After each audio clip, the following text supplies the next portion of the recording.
Selamat pagi Bapak Ibu Saudara sekalian yang terkasih dalam Tuhan Yesus Kristus. Selamat bergabung kembali dalam Sukacita Pagi.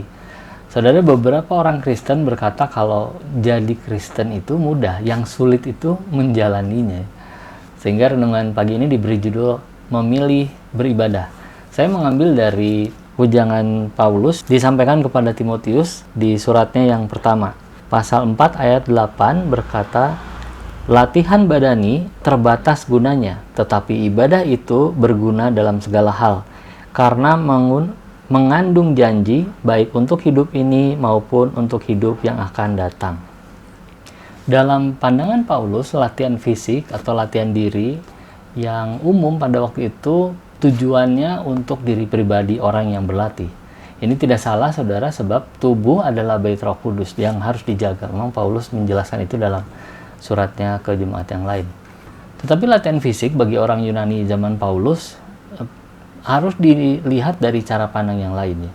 Mereka menilai penting memiliki tubuh yang sehat karena bukan hanya sekedar sehat, tapi karena tidak percaya adanya hidup setelah kematian. Sehingga gimnasium yang pada waktu itu dibangun di banyak kota di Yunani diutamakan supaya orang-orang bisa menjaga kebugaran dan kesehatan tubuhnya. Terutama menyasar anak-anak muda ya, usia 16-18 tahun. Sayangnya memang di gimnasium itu kemudian menjadi tempat homoseksualitas beredar begitu leluasa gitu. Nah, dengan demikian Paulus kemudian melihat bahwa kalau hanya fokus pada latihan badani tanpa menjaga hidup yang terhubung dengan Allah, kita masuk dalam logika orang-orang Yunani ini. Dan melakukan itu dengan kesadaran berarti termasuk orang yang sadar dirinya tersesat. Bahkan kalau orang-orang itu mengajak untuk melakukan hal yang sama, wah, ini menjadi sebuah penyesatan. Memang kita lihat bahwa penyesatan ada di berbagai generasi. Selalu ada orang-orang yang menyesatkan orang yang lain. Tiap angkatan ada penyesatnya sendiri. Sehingga Paulus menubuatkan di awal pasal 4 bahwa ada orang-orang yang dulunya menjadi murid kemudian menjadi murtad. Bandingkan dengan ajaran Tuhan Yesus, saudara, kedatangan dia yang kedua kali akan diawali dengan meningkatnya satanisme, ya, terang-terangan menjadi ateis atau antikristus. Lalu ada praktik okultisme dan nabi palsu. Ini tentunya penyembahan kekuatan di luar Tuhan. Maupun juga ada penipuan setan di dalam dan di luar gereja. Kita lihat dari Matius 24 ayat 10-12 menjelaskan hal ini. Sehingga bagi Paulus, orang percaya sebaiknya melakukan ibadah. Karena ibadah itu berguna bagi pikiran dan jiwa, bahkan seluruh keberadaan manusia tersebut. Lagi pula, ini adalah sebuah persiapan menuju kekekalan, kehidupan kekal bersama Allah.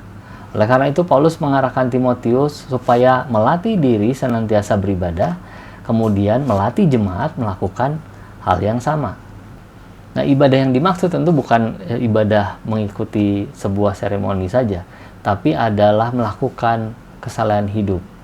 Artinya orang percaya harus melakukan kesalahan-kesalahan hidup. Arti saleh sendiri termasuk menjauhi tahayul atau mitos atau cerita yang tidak berfaedah seperti yang dinyatakan Paulus pada ayat 7. Atau menolak sikap hidup yang takut pada hal yang lain yang bukan Allah.